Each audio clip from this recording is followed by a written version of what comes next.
And then, you know, every time it seemed like there was a sign of anyone who may have been a Nazi, the crowds would just run. Your corporation. If you aren't on our side, you're a Nazi supporter.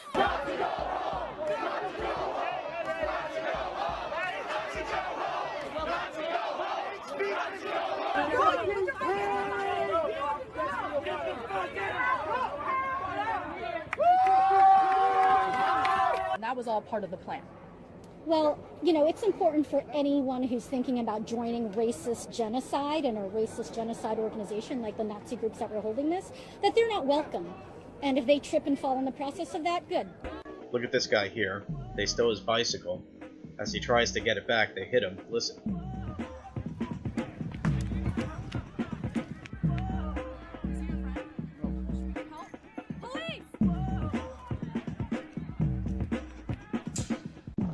And if they trip and fall in the process of that, good. They need to go.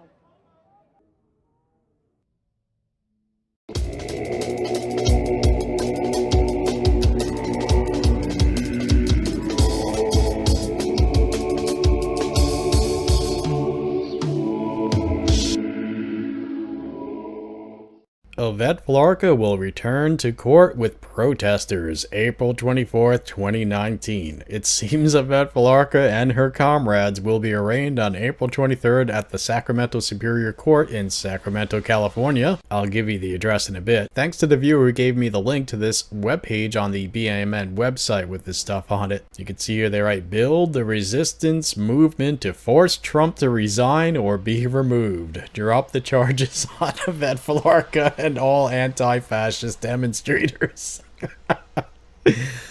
Folks, in this video we're going to skip over most of the BIMN webpage and the court documents involved and most of what I wrote and plan to read in this video. I want to keep this one short, but you can read all of these by seeing the webpage version of this video. See the link below. Also see the link to subscribe to our BitChute channel because our days on YouTube are numbered, as are the days of all YouTube channels that challenge the far left. And my prediction is that they're eventually going to get rid of all small independent content creators. I think they just want to make themselves a big corporate thing for just big corporate channels, but that's just my thing. It's just what I think. They have been unsubscribing people from our channel, no doubt doing it to other people's channels, undoing the likes, and the other day we got a channel strike, a new channel strike, and you know, 3 strikes are out, so subscribe to our BitChute channel. In our last video about Yvette Felarca, we saw that she has been ordered to pay Judicial Watch $20,000. In our second to last video about Felarca, Yvette Felarca stands trial today, on February 13th, 2019, we reported that she was scheduled to stand trial that day, or at least according to sources she was. We said we would report on how it went as soon as we knew more, and then after that I kept checking hour by hour, and then day by day, and then a couple times a week. Couldn't find any information on the proceedings or even if it happened. Sources like Berkeley Side and The Guardian that would normally report on it just went silent, and as far as I can tell they still haven't reported on that. Now, according to BIMN, there will be a hearing for Yvette Felarca, Michael Williams, and Porfirio Paz on April 23rd in arraignment, and they want you to be there at 8:30 a.m. to, quote, defend Yvette Felarca, stop the political witch hunt, unquote, and, quote, pack the hearing, unquote, at the Lorenzo Patino Hall of Justice, which they say is at 651 I Street, Department 63, Sacramento, California, but the Hall of Justice is actually 813 6th Street. You see, 651 I Street, Department 63 is actually the Sacramento County Main Jail. See, this is the Hall of Justice, and you can see that it's 813 6th Street, and let's go down the street and around the corner to 651 I Street. It's the main county jail. On this BIMN webpage, they include their motion to dismiss all charges and the declarations and exhibits. If you want to read these, just know that they give these links at 2 different points on this webpage. The first time they give it, the links don't work, but if you scroll down, they'll give the links again, and those do work. They continue later on, drop the charges against Yvette Felarca and all anti-fascist demonstrators. Now, what in the world makes these people think that having a protest at the court is somehow going to help them? Movies. What? Movies? Fantasies. Too In many movies, if there's a protest large enough, the judge goes, you know what? They must be innocent. Let them go. Right, because as if mobs are anything but the least qualified to know what the fuck they're talking about on But like I anything. said, these assholes don't know anything about reality. They live in Hollywood fantasies and up their own assholes. So they are probably literally thinking like you would have it written in a movie script. You stand outside the courtroom and you go, "Let them out! Let them out!" You yell it loud enough, and it's such a stupid, soy boy fucking way that the judge will go, "You know what? For the public community health, we're gonna let you go, Right. because we don't want any riots in this town." Yeah. Are you out of your fucking mind? I mean, no, that's not how the legal system works. That's not how judges rule. And if a judge did rule based upon mob mentality, right, of them sitting out there going, "Let them go, let them go," that judge would quickly not be a judge anymore. Yes. Right? Yeah, I mean, it's like how the legal system works in any state, including California. All right? It doesn't work that way. Yeah. Further on, they have this update from Yvette Felarca herself. To all her supporters, shamefully all charges have been maintained for me and Mike Williams. By the way, this is a middle school teacher using improper English. Anyway. The judge agreed to reduce Porfirio Paz's felony charges from felony assault to misdemeanor assault based on a motion that his lawyers... Now that's improper English as well. Let me try that again, folks. The judge agreed to reduce Porfirio Paz's felony charge from felony assault to misdemeanor assault based on a motion that his lawyer, that his youthful age, he was 19 at the time of the protest, and first offense be taken into consideration for reduction. All three of us will be arraigned on Wednesday, February 13th at 8:30 a.m. at the Sacramento Courthouse at, the address there. The charges are as follows. Felarca, felony assault with great bodily injury, misdemeanor riot, and misdemeanor inciting riot. Williams, felony assault with a deadly weapon, misdemeanor riot. Paz, misdemeanor assault, misdemeanor riot. This is a gross miscarriage of justice. The prosecutor's case at the evidentiary hearing relied heavily on unauthenticated video and a single witness, the CHP officer Ares. I'm not sure if I'm saying his name correctly, folks. His testimony made crystal clear the selective nature and bias of his quote-unquote investigation into the protest on June 26, 2016. He was loath to even characterize the Traditionalist Workers' Party as a Nazi or fascist organization. And by the way, folks, if you don't know, they actually kind of are. I mean, you do have to dig a little bit before you hear them, saying Nazi stuff, but they're certainly ethno-nationalist, and I'm not going to say they're exactly Nazis, but sort of. Next time we have this conference, I want to see twice the amount of people here. In 10 years, I want a Nuremberg rally. And I think with our hard work, we can do it. Right now, we are living in an environment where the entire Western world is, for better or worse, doped up on Jewish propaganda. No matter who you are around the world, if you're fighting for your national identity, your enemy is the international Jew. And we cannot avoid that. And that is the enemy who we are fighting. Continuing, the prosecutor admitted that his quote-unquote victims and his witnesses were less than ideal from his point of view, and that his evidence against me for felony charge was lousy. Yet Judge Bulwari, if I'm saying that correctly, Yuri, refused to drop the charges, sanctioning the Sacramento District Attorney witch hunt in an effort to scapegoat and make examples out of us. We cannot let them succeed. The defense team plans on bringing another motion to dismiss to stop this case from going to trial. As my attorneys wrote, quote, if the prosecution of Felarca, Paz, and Williams proceeds, then Donald Trump will have already achieved one of his essential aims. Yeah, because he even knows you exist, dumbass. Oh, I guess they're... they're... the arrogance and inflated ego of that dumbass bitch. Donald Trump knows exactly who I am. He's trying to get me locked up. No, honey. No, he doesn't even know your name. Right. Yeah, this is a martyr complex and a megalomania thing going on here. They continue the substitution of authoritarianism for constitutional due process and rights and democratic norms. Holy shit. These are people who are authoritarians who want to do away with the Bill of Rights of the Constitution, accusing, I guess, they're accusing the other people, the other side, their enemies, of being exactly what they are. She continues with the quote from her attorneys, a policy of naked discrimination and persecution of racial minorities and left-wing political activists would be a fact and reality, unquote. Holy shit. Thank you everyone for the support you've given us thus far, coming to Sacramento, raising your voices at pickets, your unions, and organizations. It has meant the world to us. We are committed to standing up and fighting this out because we know that we're fighting not only for ourselves, but for generations to come. Yes, you're saving the world as you try to destroy it. And further down, they provide a link to this video of Yvette Felarca being interviewed right after the riot. And you can see here, check this out, folks. Look at the likes. Look at this horrible ratio. Okay, we have a little over 100 likes and a little over 1,000 dislikes. That is really bad. They then list what they say are groups that support them before offering a version of what happened on that day, June 26, 2016. We need not read through this whole thing, especially since we have gone over what actually happened in great detail, by the way, folks, in our series, Regressive Left Terrorists versus Civil Rights, the Sacramento Riot. And you can see that by scrolling down and seeing the webpage version of this video, in which I give you links to that. But see here at this part where they claim, on June 26, 2016, well over 100 police officers stood by and did nothing to stop or protect the protesters from the Nazi assault. Now, folks, in the aforementioned video of ours, you can see that this is not only a lie, but it's a whopping lie, okay?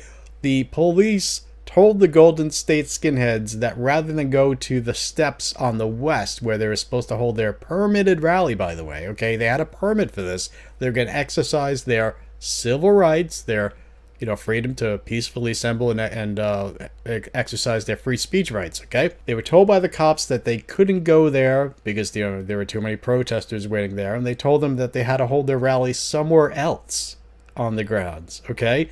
And then they just let them go. They just, they were like, oh yeah, go ahead. Just, leave, come back, go around some other way and have your rally somewhere else, okay? The Golden State skinheads, they entered the grounds from about here, the southeast, okay? And I guess they were maybe going towards the south steps perhaps or something like that. I'm not sure, but there were no police anywhere in sight. And then the protesters, who were mostly congregated around here on the west steps area, they went around and charged them to attack them as they entered the grounds. Okay, and again, you can see all this on video. And the police were basically nowhere to be found. You can't see them on video.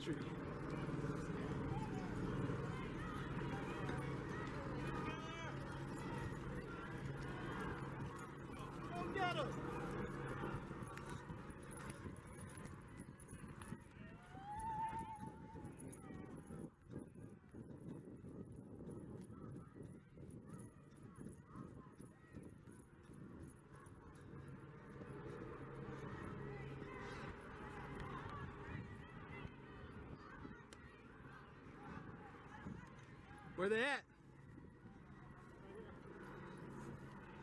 Oh, yep, here they are.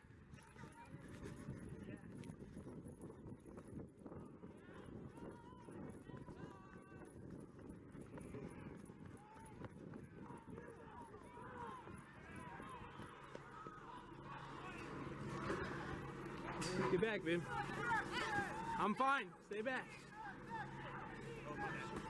Okay, so the protesters attacked the Golden State skinheads. And yes, there were no police around, but it was the protesters, or whatever you want to call them, Antifa men, attacking the Golden State skinheads, not the other way around. Now, it is true that at a certain point, the police stood back and let some people attack some other people, and they were standing there watching for a long time. They were allowing the protesters to attack these two guys right here on the west steps. I don't know if these guys were with the Golden State skinheads. I don't think so, because it seems that all the Golden State skinheads were wearing Traditionalist Worker Party shirts, because the Traditionalist Worker Party, they were the host of the event. I don't think the Traditionalist Workers Party actually showed up. Could be wrong about that. But anyway, these two guys were attacked by protesters in full view of the cops, and the cops basically did nothing until after the attack was over. So in a sense, they're telling the truth about one little bit, but in the wrong context there. Hey, I need you guys up in front.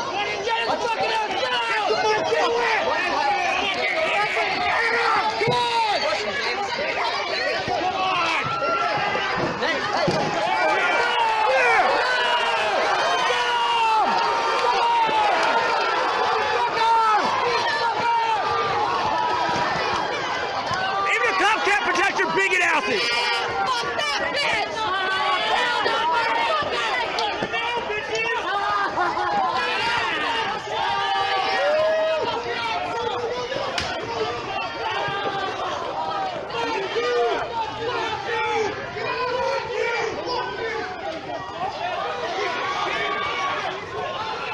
You big and bad now, huh?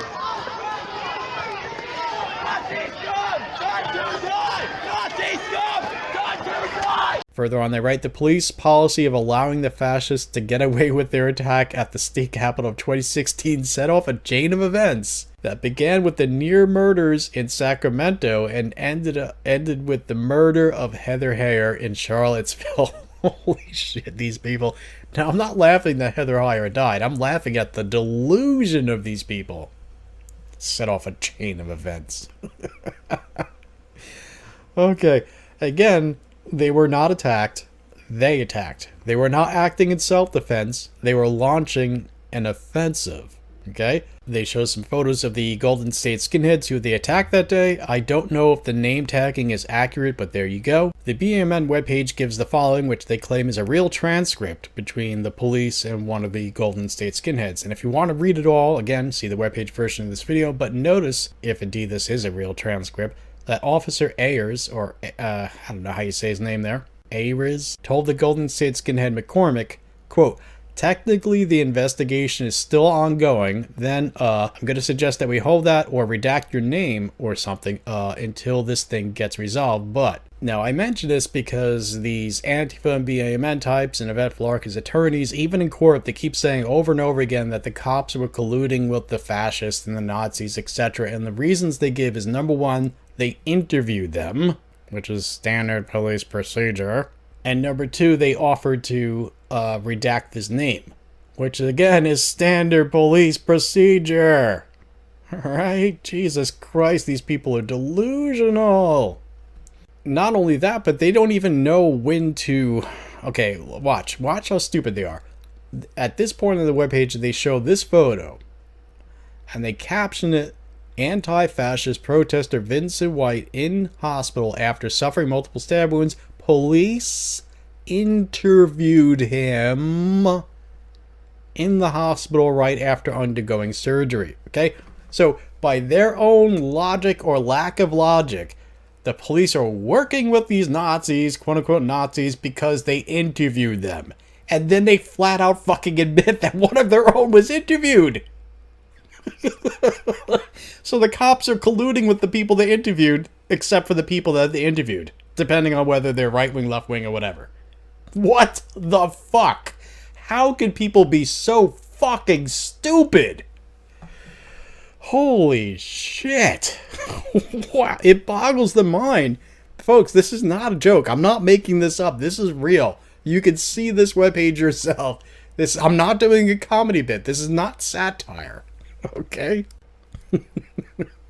They then ask the reader to donate to Felarca's defense fund, and they link to this fundraiser page where you can see that they're not too far from their $18,000 goal. But remember, Felarca has been ordered to pay a judicial watch $20,000. So even if they reach their goal, she would still be $2,000 in the hole. That's if indeed their costs are anywhere near $18,000. My guess is that it's nowhere near. They're just trying to get money from gullible idiots. They then ask you to contact the district attorney, demand that they drop the charges, and they ask you to pack the hearing. As if that's going to work. Finally, they provide some contact information, folks. So here's a BAMN hotline for you and their email address.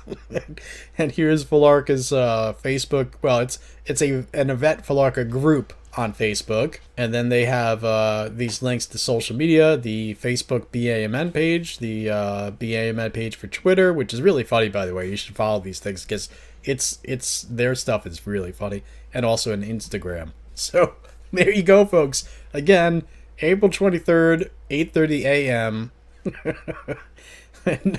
in Sacramento at the Sacramento Superior Courthouse. You know, and the funny thing is, I don't know how many people are going to show up in the wrong address, but it's right around the corner. But these people are so insane. Holy shit. So leave us a comment below, folks. Oh, and if you go to this thing and your video record, please send us information. I'll give you contact information for us in the webpage version of this video. We'd like to see video of these idiots trying their best to protest their way out of this.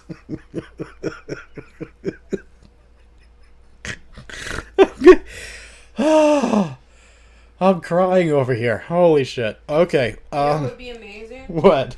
Is if they pack the hearing Uh-huh. and they all won't stop yelling and hollering in the courtroom, and the judge fucking has them all arrested for contempt. I think that would be awesome.